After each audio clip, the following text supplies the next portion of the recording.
సర్వాధికారియు నిరంతర స్తోత్రార్హుడు యేసుక్రీస్తు ప్రభు వారి ప్రశస్త నామంలో ఉదయకాలపు వర్తమానాల కొరకు ఎదురు చూస్తున్న మీ అందరికీ ఇమాన్యుయల్ మినిస్ట్రీస్ తరపున మా శుభాభివందనాలు తెలియజేస్తూ ఉన్నాను.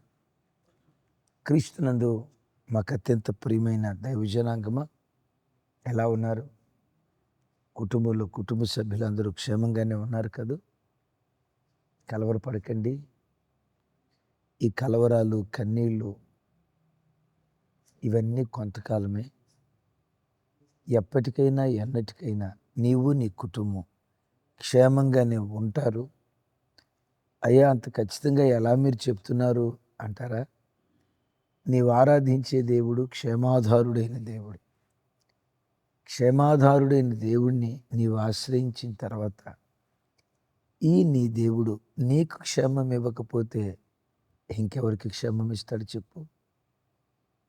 నీ బ్రతుకు దినములన్నిట కృపాక్షేమాలే వెంబడించునుగాక. మంచిది. నిన్నటి దినం మన సెంట్రల్ మందిరంలో 4 దివ్యమైన వర్తమానాలు. ఫస్ట్ సెషన్లో నక్కజిత్తులను చిత్తు చేసే దేవుడు, వినకపోతే తప్పకుండా వినండి. సెకండ్ సెషన్లో అయ్యో ఆ ఇద్దరు ఎందుకు ఇలా అయ్యారు. థర్డ్ సెషన్లో నీవు ఏ గుంపులో ఉన్నావు. అద్భుతమైన వర్తమానాలు. వినకపోతే విని ఆశీర్వదించబడండి. అలాగే 26, 27 తారీఖుల్లో ఎల్లారెడ్డిలో మీటింగ్స్ ఉన్నాయి. 4వ తారీఖు మెదక్ టౌన్లో మీటింగ్ ఉంది. ప్రార్థించండి, పాలు పంపులు పొందండి. మంచిది. ఈ దినం ఓ ప్రత్యేకమైన అంశం మీతో పంచుకోవాలని పరిశుద్ధాత్మ చేత నేను రేపబడ్డాను. ఇప్పుడు నేను చెప్పబోయేది ఓ భక్తుడు చేసిన ప్రార్థన. ఆ ప్రార్థన ఆ భక్తునికి పరిమితం కాదు. భూమి మీద బ్రతుకుతున్న ప్రతి క్రైస్తవుడు తప్పక చేయాల్సిన ప్రార్థన. మరి విశేషంగా ఈ భయంకరమైన దినాల్లో ఈ ప్రార్థన తప్పకుండా ప్రతి క్రైస్తవ తల్లి, ప్రతి క్రైస్తవ తండ్రి తన కుటుంబం కొరకు చేయాల్సిన ప్రార్థన. ఏంటా ప్రార్థన? 64వ కీర్తన 2వ చరణం చూడండి. కీడు చేయువారి కుట్ర నుండి, దుష్టక్రియలు చేయువారి అల్లరి నుండి నన్ను దాచుము. దావీదు భక్తుడు దేవుని బ్రతిమలాడుతూ అడుగుతున్నాడు, అయ్యా నన్ను దాచు. దేని నుండి దాచాలయ్యా దావీదు నిన్ను? కీడు చేయువారి కుట్ర నుండి, దుష్టక్రియలు చేయువారి అల్లరి నుండి. విన్నారా? నిజమే. కొంతమంది మనకు మేలు చేస్తున్నట్లుగా నటిస్తారు, కానీ వాని అంతరంగంలో కీడు దాగి ఉంటుంది. మిత్రుడిగా కనపడతాడు, కానీ వాడి శత్రువు. బంధువులాగా కనపడతాడు, వాడు రాబందు. స్నేహితుడులాగా కనపడతాడు, ప్రాణం తీసే శత్రువు. ఈ దినాల్లో ఎవరు శత్రువో ఎవరు మిత్రువో, ఎవడు మన కీడుకెవరు, ఎవడు మనకు కీడు తలపెట్టేవాడో, ఎవడు మన మేలు కోరేవాడో అర్థం కాని గజిబిజి గందరగోళ లోకంలో బ్రతుకుతున్నాం. అవునంటారా కాదంటారా? ఇంకొక ఖరీదైన మాట చెప్పమంటారా? ఒక వ్యక్తి శత్రువు ద్వారా నష్టపోయిన దానికంటే మిత్రు వేషంలో వేసుకున్న శత్రువు ద్వారానే ఎక్కువ నష్టపోయారు. ఇంకోసారి చెప్పమంటారా? శత్రువు ద్వారా నష్టపోయిన దానికంటే, శత్రువు ద్వారా కీడు జరిగిన దానికంటే మిత్రు వేషంలో వేసుకొని, స్నేహితుని వేషం వేసుకొని స్నేహితుడు అని ఎవరిని నమ్మేవో, నీవు నమ్మిన నీ స్నేహితుడే కొన్నిసార్లు నిన్ను నట్టేట ముంచే. అందుకనే శత్రువులాగా వస్తే వాడి చేతికి దొరకకుండా తప్పించుకోగలుగుతాం. ఆ శత్రువు మిత్రువులాగా వస్తే, ఆ బంధువులాగా వస్తే ఆ శత్రువు మిత్రుడిలాగొస్తే తేలిగ్గా కుట్రలో మనం జొరబడే ప్రమాదం, వాడి కుట్రకు కుయుక్తులకు పన్నాగాలకు బలైపోయే ప్రమాదం ఉంది. అందుకని అయ్యలారా, ప్రతి దినం దేవా, కుట్ర చేయువారు కీడులో నుండి నా కుటుంబాన్ని అల్లరుపాలు చేయాలని ప్రయత్నం చేసే వ్యక్తుల నుండి నన్ను దాచేయ, నా భర్తను దాచేయ, నా పిల్లలను దాచేయ, నాకు ఇచ్చిన ఆడబిడ్డలను దాచేయ. నా పిల్లలకు కొంతమంది కుట్ర చేయాలని కుయుక్తులు పన్నుతున్నారు. ఆ కుట్రదారుల కుతంత్రాలు, వారు పన్నిన వలలో నా పిల్లలు చిక్కుబడకుండా నన్ను నా కుటుంబాన్ని దాచేయ అని ప్రతి క్రైస్తవుడు తన దైనందిన జీవితంలో ప్రతి దినం చేయాల్సిన ప్రార్థన ఇది. నిజమే, చాలా చోట్ల అమ్మాయి 10వ తరగతి చదువుతుందని కాస్త లెక్కలు రావని తాను ఏ స్కూల్లో పనిచేస్తున్నాడో ఆ స్కూల్లో లెక్కల మాస్టర్ని తన కూతురుకు లెక్కలు నేర్పమన్నాడు. నేను చెప్పేది నా చెవులతో విన్న సంఘటనలు, ఇంకా చెప్పాలంటే కొన్ని కళ్ళతో చూసినవి కూడా. ఆయా చోట్ల అద్దెకుండేటప్పుడు గుండెలు బ్రద్దలు చేసే వార్త. ఆయన ఆ హై స్కూల్లో సైన్స్ మాస్టర్, గవర్నమెంట్ ఎంప్లాయీ. అయితే ఆయన సైన్స్ కానీ మ్యాథ్స్ కాదు. కూతురు కాస్త మ్యాథ్స్లో వీక్. తాను పనిచేసే స్కూల్లో తన దగ్గర పనిచేసే మ్యాథ్స్ టీచర్ ఎప్పుడు సార్ అంటూ ఉండేవాడు. మంచి స్నేహితుడే కదా, మంచి బిడ్డే కదా, నా కూతురుకు లెక్కలు చెప్తాడని చెప్పి నమ్మి ఇంటికి తీసుకొస్తే, లెక్కలు చెప్పాడో లేదో నాకు తెలియదు కానీ అంకుల్ వయసులో ఉన్న ఆయన ఈ టీచర్ గారి కూతురికి ప్రేమ పాఠాలు నేర్పాడు. చిన్న వయసులో ఆ బిడ్డ కన్యత్వాన్ని కోల్పోయి, ఇంకా వివరాలు నేనేం చెప్పేది. అంకుల్ వయసులో ఉన్న వ్యక్తి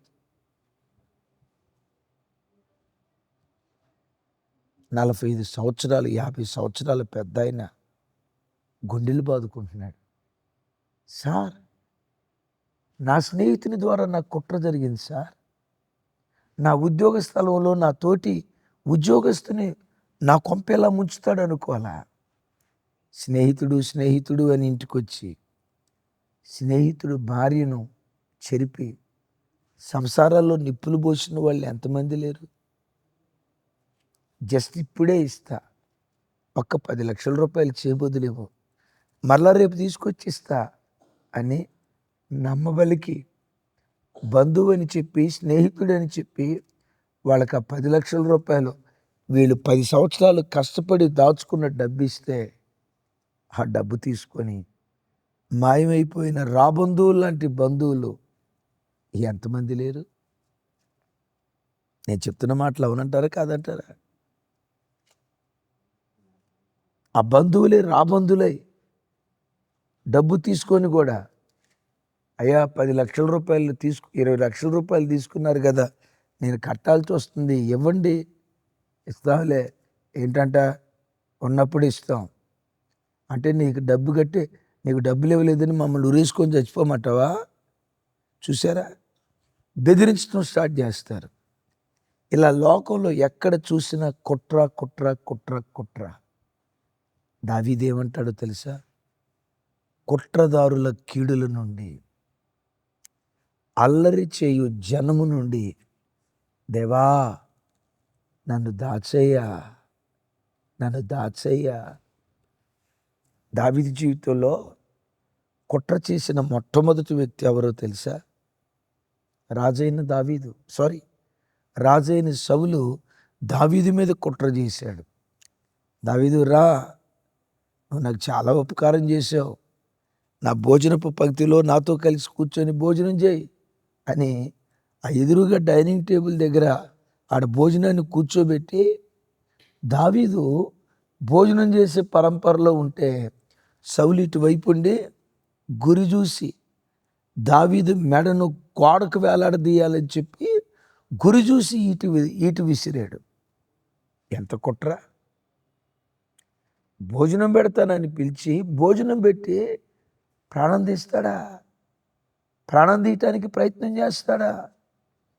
ఇలా ఒక్కసారి కాదు సుమి, 21 సార్లు దావీదు మీద హత్యాయత్నం చేశాడు సౌలు. కుట్రబన్నాడు. కానీ అద్భుతం తెలుసా, 21 సార్లు కుట్రబన్నినా, ఎన్ని కుతంత్రాలు చేసినా సౌలు వలలో దావీదు ఒక్కసారి కూడా చిక్కుబడలా. ఎందుకో తెలుసా, కుట్రదారులు చేయు కీడు నుంచి నన్ను దాచయ్యా, అల్లరి చేసే జనము నుండి నన్ను దాచయ్యా అని ప్రార్థన చేశారే, ఆ ప్రార్థనే దావీదును కాపాడుతూ వచ్చింది. అమ్మా, నీ పిల్లలు మంచి భక్తిగా బ్రతకాలనుకున్నారు, కానీ నీ పిల్లలు వెళ్ళే కాలేజీ ఉంది చూసావు, నీ పిల్లలు ఏ బంధువుల మధ్యలో బ్రతుకుతున్నారో ఆ బంధువులు ఉన్నారు చూసావు. మన పిల్లలు దారి తెప్పారు, వీళ్ళ పిల్లలు చాలా క్రమంగా ఉన్నారే. మన పిల్లలు చెడిపోయి చెడు సాక్ష్యం పొందుకున్నారు, వీళ్ళ పిల్లలు మంచి సాక్ష్యం పొందుకున్నారే. వీళ్ళ సాక్ష్యం మీద బురద జల్లాలంటే వీళ్ళ అమ్మాయిని ఎవరి చేత ట్రాప్ వేపిద్దాం, వీళ్ళ అబ్బాయికి ఏ అమ్మాయి చేత ట్రాప్, ఇట్లా కుయుక్తులు పన్నేవాళ్ళు, కుట్రలు పన్నేవాళ్ళు ఎంతమంది లేరు అనుకున్నారు? మరోసారి చెప్పమంటారా? శత్రువుల ద్వారా నష్టపోయిన వారి కంటే మిత్రుని వేషం వేసుకున్న శత్రువు ద్వారా నష్టపోయిన వాళ్ళే కోకొల్లలు. ఇలాంటి భయంకరమైన దినాల్లో నన్ను దాచయ్యా, నా పిల్లల్ని దాచయ్యా అని నువ్వు ప్రార్థన చేస్తే, చేసే ఆ ప్రార్థన కుట్రదారుల కీడులో నుంచి దేవుడు నిన్ను తప్పించటం ప్రారంభిస్తాడు. వింటున్నారా? ఒకానొక పర్యాయం కన్న కొడుకే దావీదును అల్లరి చేయాలని ప్రయత్నం చేశాడు. ఎవరు? అబ్షాలోం. మరో పర్యాయం అదోనియా కన్న కొడుకే దావీదును అల్లరి పాలు చేయాలని ప్రయత్నం చేశాడు. వింటున్నారా? కొన్నిసార్లు బిడ్డలారా, సాతాను నీ కడుపున పుట్టిన బిడ్డలనే వాడుకొని నీ కుటుంబాన్ని అల్లరి పాలు చేయాలని ప్రయత్నం చేస్తాడు. వాడికి తెలియక తొందరపడి ఏదో ఆవేశంతో చేస్తాడు. జరగాల్సిన నష్టం అంతా జరిగిపోయిన తర్వాత, అయ్యో నేనెందుకు ఎలా ప్రవర్తించా, కుటుంబానికి వ్యతిరేకంగా ఎలా నేనెందుకు చేశా, నష్టం అంతా జరిగిన తర్వాత బాధపడతారు. వింటున్నారా? కానీ అద్భుతం ఏంటంటే, అబ్షాలోము ఎంతో అల్లరి చేయాలనుకున్నాడు. షిమీ దావీదును ఎంతో అల్లరి చేయాలనుకున్నాడు. విన్నారా? అదోనియా దావీదును ఎంతో అల్లరి చేయాలనుకున్నాడు. అద్భుతం తెలుసా, దావీదును అల్లరి పాలు చేయాలనుకున్న ప్రతి వ్యక్తి చచ్చిపోయాడు. దావీదు మాత్రం అల్లరి పాలు కాకుండా దాచబడ్డాడు. దేని బట్టి తెలుసా? తను చేసిన ప్రార్థనను బట్టి. అసలు వీటన్నిటికంటే భయంకరమైన కుట్ర ఒకటి ఉంది, మీకు చెప్తా. అది మామూలు కుట్ర కాదు. దావీదు ఉద్యోగం ఇచ్చాడు ఒక ఆయనకి ప్రధానమంత్రిగా. ఆయన పేరే అహీతోపేలు. విన్నారా? అహీతోపేలుకు తన రాజ్యంలో ప్రధానమంత్రి ఉద్యోగం ఇచ్చాడు. ఎవరిని మంత్రులుగా నిలవబెట్టాలి, ఎవరిని ప్రధానమంత్రులుగా నిలవబెట్టాలి, ఈ అధికారం ఎవరి చేతిలో ఉంటుంది సార్? రాజు చేతిలోనే కదా. ఓ రకంగా ఈ అహీతోపేలు రాజు చేతి నీళ్లు తాగినవాడు. రాజైన దావీదు ఆ ఉద్యోగం ఇస్తే ఆ ఉద్యోగంలో బ్రతికినవాడు. మన భాషలో చెప్పాలంటే దావీదు ఉప్పు తిన్నోడు, దావీదు చేతి నీళ్లు తాగినోడు, దావీదు ఉద్యోగం ఇస్తే ఆ ఉద్యోగం పొందుకున్నవాడు. అబ్షాలోము దావీదుకు వ్యతిరేకంగా లేస్తే ఈ అహీతోపేలు ఏం చేస్తాడో తెలుసా? పిచ్చోడా, మీ నాన్న నీకు ఇంకా శత్రువుగున్నట్లుగా, ఇజ్రాయేలీలందరూ మీ నాన్నను అసహించుకున్నట్లుగా మీ నాన్నను చంపడానికి బయలుదేరో, ఇప్పుడే బయలుదేరో, సైన్యంతో బయలుదేరు. ఎందుకో తెలుసా? మీ నాన్న ప్రయాణం చేసి చేసి అలసిపోయాడు. ఇప్పుడు గనక నువ్వు పడితే అలసిపోయిన మీ నాన్న ఏమీ చేయలేడు. దుమ్మిగా పడి చంపేసేస్తావు. వెళ్ళిపో. మీ నాన్నకు నువ్వు అసహ్యుడిగా ఉండునట్లుగా యెరూషలేములో మిద్దెల మీద నీ తండ్రి, నేను చెప్పలేను, వినటానికి కూడా ఇబ్బందిగా ఉంది, చెప్పడానికి ఇబ్బందిగా ఉంది. నీ తండ్రి ఉపపత్నులను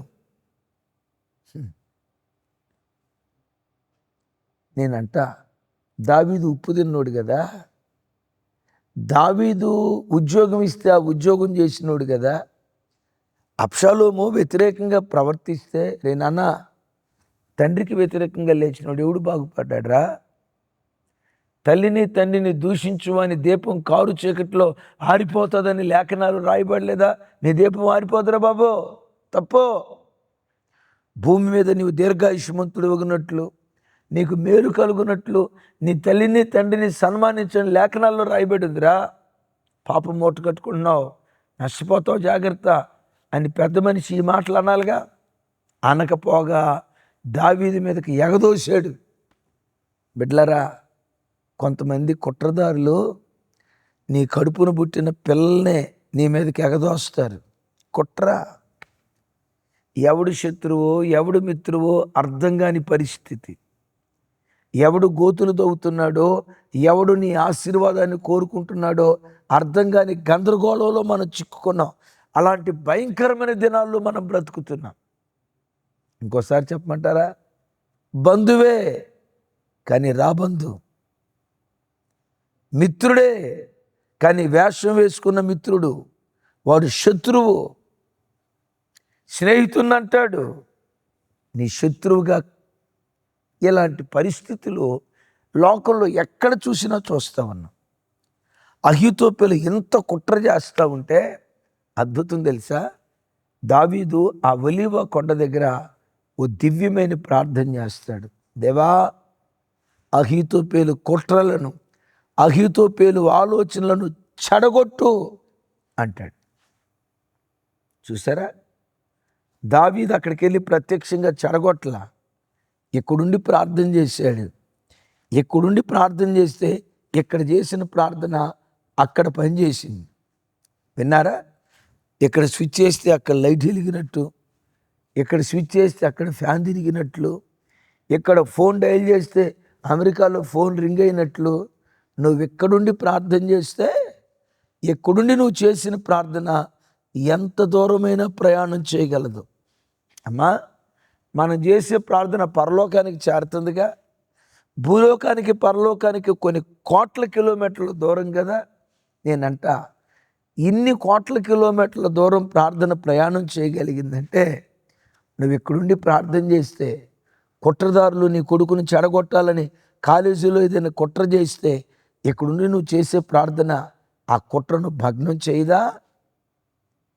నీ యవన బిడ్డల పవిత్రతను పాడు చేయటానికి కొంతమంది మోసకారులు నీ కూతురు వెంటబడుతూ ఉంటే, ఇక్కడుండి నువ్వు చేసే ప్రార్థన ఆ కుట్రదారుల కుయుక్తులను నిర్మూలన చేయదా? నువ్వు ఇంట్లో ఉండి ప్రార్థన చేయి.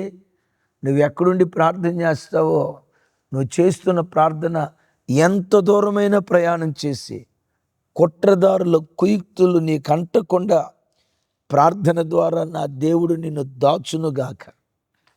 ఇంతకీ అహీతోపెలు కుట్రలో దావీదు పడ్డాడా లేదా? పడలా. ఎవడైతే కుట్ర బన్నాడో ఆ అహీతోపెలే. చూడండి అన్నమాట. ఒకసారి సమూయేలు 2వ గ్రంథం, మీ బైబిల్ తెరిచి ఆ మాట గమనించండి, ఎంత విచిత్రంగా ఉంటుందో. సమూయేలు 2వ గ్రంథం 17వ అధ్యాయం 23వ వచనం. అహీతోపెలు తాను చెప్పిన ఆలోచన జరగకపోవట చూచి గాడిదకు గంతలు కట్టి ఎక్కి తన ఊరునున్న తన ఇంటికి పోయి తన ఇల్లు చక్కబెట్టుకొని ఉరి వేసుకొని చనిపోయాను. విన్నారా? తన ఇంటిని చక్కబెట్టుకొని ఊరేసుకొని చచ్చిపోయాడంట. తన ఇంటిని చక్కన పెట్టుకున్నాడు, మరి మంది వాళ్ళు ఊరు. తన ఇంటిని చక్కన పెట్టుకున్నాడు, మరి మంది ఇల్లు. దావీదు ఇంటినేమో చెడగొడతాడా, తన ఇంటినేమో చక్కబెట్టుకుంటాడా? ఇది ఎంత కుట్రదారుడు చూడండి. తన ఇంటిని చక్కబెట్టుకొని, తన ఇల్లేమో చక్కబెట్టుకోవాలి, మంది వాళ్ళు ఇల్లేమో నాశనం అయిపోవాలి. ఇలాంటి అహీతోపేలు ఆత్మ కలిగిన వాళ్ళు నీ చుట్టూతో ఉన్నారు, తెలుసా నీకు? నువ్వు బ్రతుకుతున్న సమాజంలో ఉన్నారు. దావీదు ప్రార్థన చేసినట్లుగా మనం ప్రార్థన చేస్తే ఏం జరిగింది? తన ఇంటికి వెళ్ళి ఉరి వేసుకొని చచ్చిపోయాడట. అంటే నీకు వ్యతిరేకంగా కుట్రబడిన వాళ్ళందరూ ఊరేసుకొని చచ్చిపోవాలని కాదు, వాళ్ళని ఏలుబడి చేస్తున్న ఆత్మ అది చంపబడాలి.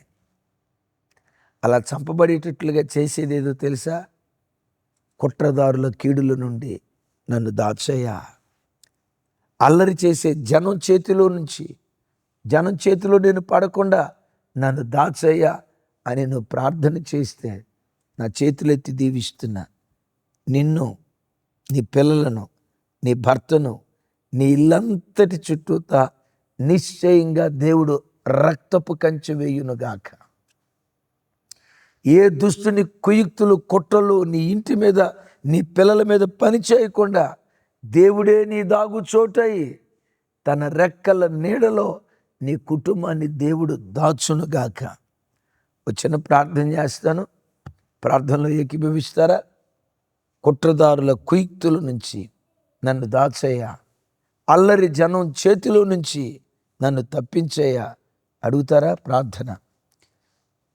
సర్వశక్తి గల తండ్రి, సకల ఆశీర్వాదాలకు కారణభూతుడా, మాతో మీరు మాట్లాడిన శ్రేష్టమైన మీ మాటలకై స్తోత్రాలు.